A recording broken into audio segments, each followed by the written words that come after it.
Hey guys, Bill here, and welcome to another episode where we going to explain what happens in the end. And the first one we did was about Rock Howard. This time we're gonna do Terry Bogard. All right, and I do think that the ending of Terry and that of Rock kind of like complement each other. They kind of like complete each other, and they don't really.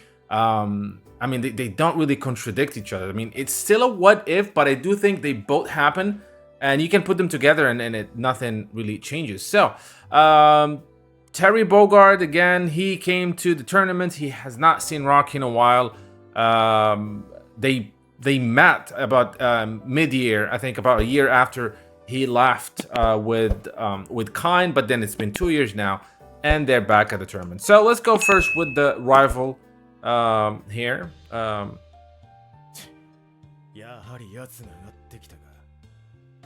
So they do meet in the finals. Been a while since that tournament. So they haven't met, I think, for 2 years or a year and a half.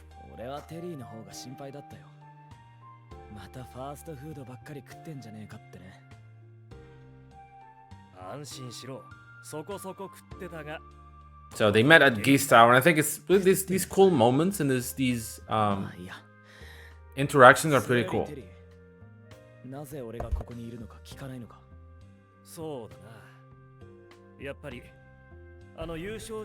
So they're both here. They're gonna see they're gonna fight and who's the winner is gonna get Geese's legacy, which we know is the scrolls. So they fought. Now who won? We don't know. If you fight as Terry, it's Terry. If you fight as Rock, it's Rock. And this is where. So in this case, he lost. And his anger is going to make way for the scrolls to take over and the evil energy.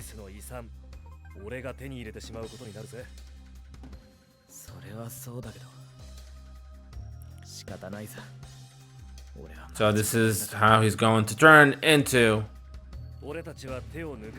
Fallen Rock.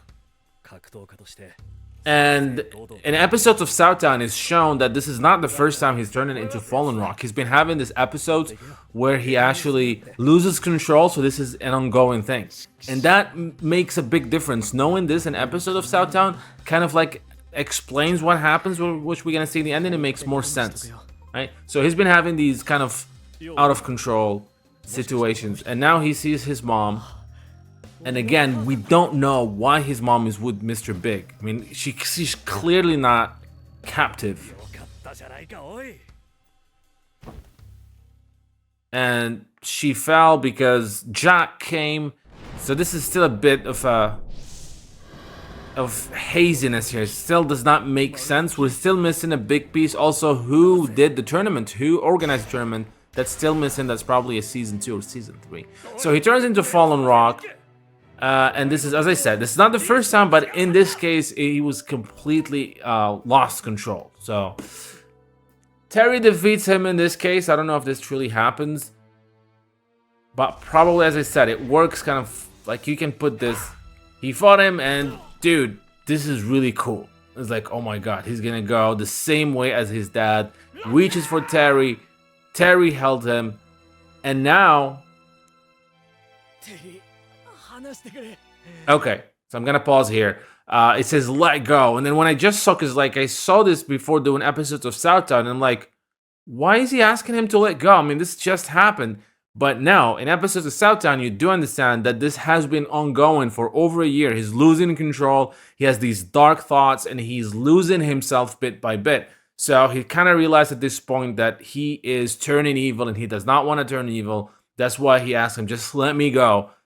Just how my dad died, I'm going to go that way. I prefer to end my life than become someone who can't control his power and, possessed by whether it's the spirit of Geese or just the power of the scrolls.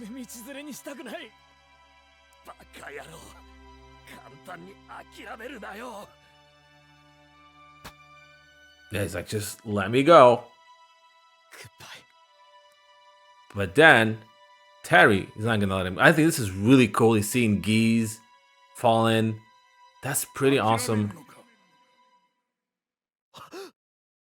He heard Giza's voice in his head, and again, and Terry jumps at his rescue, and with the help of Billy Khan, they do help him. I do think this is canon as well, so as I said, you can combine both, and it still makes sense.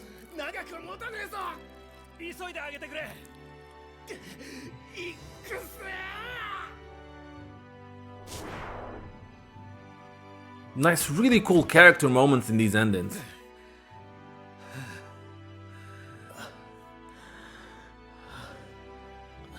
And again, when I saw that, I'm like, why is he, asking to let him go? It just happened this, this evening. But no, it's been ongoing for a while. So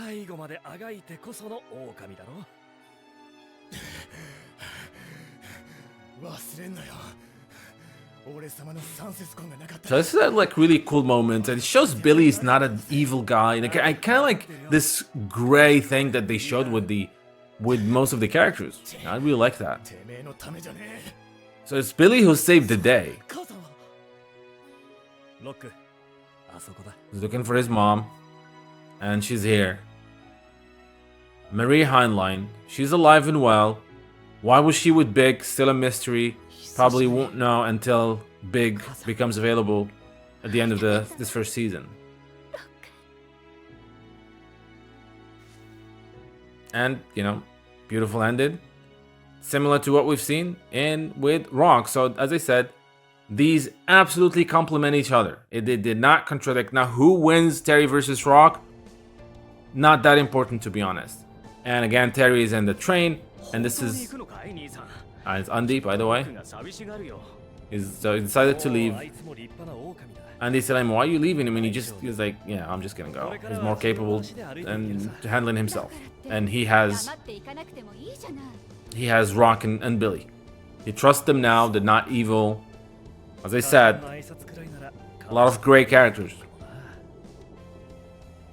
So he left without saying goodbye, and that explains why Rock in his ending decided to follow him and just to say a proper goodbye. And this feels like an ending to the franchise, to be honest.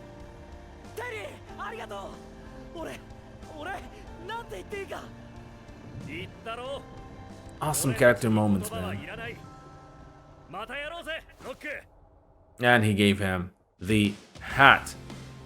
Just fantastic. Beautiful ending. Again, this feels like the ending of the franchise. This is it. And it makes sense. If we ever get an anime, I wanted to start with the first Fatal Fury and end with this scene right here, because that is the ending for the franchise. I think this was really cool. As I said, if you play episode of Southtown, it kind of makes more sense that way, when he's asking him to let go. Pretty awesome. So I hope you guys enjoyed this video. I love discussing lore stuff, as you know. So I'll do more videos of these. I'm just gonna do all the endings like this. So hopefully you guys are gonna enjoy that, and I will see you guys next time.